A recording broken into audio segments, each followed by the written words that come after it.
இன்னைக்கு என்ன டாபிக் நம்ம பார்க்க போறோம்னா ஹவு ஹி சேவ் மீ அதுக்காக நம்ம பார்க்க போறோம். இதுக்கு ஒரு வசனத்தை நான் சொல்றேன். 2 தீமோத்தேயு 1:9 அவர் நம்முடைய கிரியைகளின்படி நம்மை ரட்சிக்காமல் தம்முடைய தீர்மானத்தின்படியும் ஆதி காலம் முதல் கிறிஸ்து இயேசுவுக்குள் நமக்கு அருளப்பட்ட கிருபையின்படியும் நம்மை ரட்சித்து பரிசுத்த அழைப்பினாலே அழைத்தார். பரிசுத்த அழைப்பினாலே அழைச்சிருக்காங்க. நம்ம நினச்சிக்கிறோம் எப்படி நம்ம ரட்சிக்கப்பட்டோம் அப்படின்னு நம்ம யோசிக்கும் போது நம்ம என்ன நினச்சிக்கிறோம்னா இப்போ நம்ம பைபிள் வாசிக்கிறோம், இப்போ நம்ம சர்ச்சுக்கு வரோம், இப்போ நம்ம நல்ல பிள்ளையா இருக்கோம், இது எல்லா காரியத்தையும் வச்சு ஏசப்பா நம்மளை ரட்சித்தாங்க அப்படின்னு நம்ம நினச்சிக்கிறோம். அது அந்த எந்த காரியமும் கிடையாது. ஏசப்பா என்ன சொல்கிறாங்க அப்படின்னா, ஃபஸ்ட்டே அவர் நம்முடைய கிரியைகளின்படி நம்மை ரட்சிக்காமல் தம்முடைய தீர்மானத்தின்படி நம்மளை ரட்சிக்கணும்னு ஏசப்பா தீர்மானம் பண்ணிட்டாங்க. நம்மளை அழைக்கும் போதே ஏசப்பா வந்துட்டு எப்படி அழைக்கிறாங்கன்னா பரிசுத்த அழைப்புனாலே அழைச்சிருக்காங்களாமா.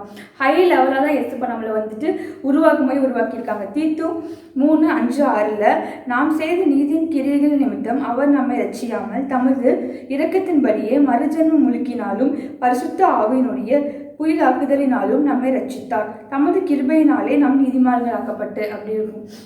நம்மளோட கிரியினால கிடையாது, அவரோட இறக்கத்தினால. அப்புறம் இன்னொன்று வந்துட்டு அவர் நம்மளை அழைக்கும் போதே பரிசுத்த அழைப்புனால அழைச்சிருக்காங்க. சாதாரண பிள்ளைகளாக வாழ்றதுக்கு, சாதாரணமான லைஃப் வாழ்றதுக்கு ஏசப்பா அழைக்கல. நம்மளை அழைக்கும் போது ஒரு பரிசுத்த அழைப்பு நம்ம மேலே வச்சுருக்காங்க. தரிசனத்தின் பிள்ளைங்களா வச்சுருக்காங்க.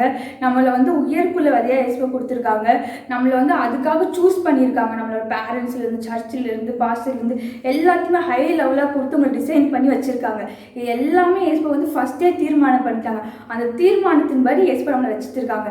நம்ம இப்போ செய்கிற கிரியைகளின்படி கிடையாது. அவர் முந்தி நம்ம மேலே பண்ண தீர்மானத்தின்படி ஏசப்பா இப்போ நம்மளை ரசித்திருக்காங்க.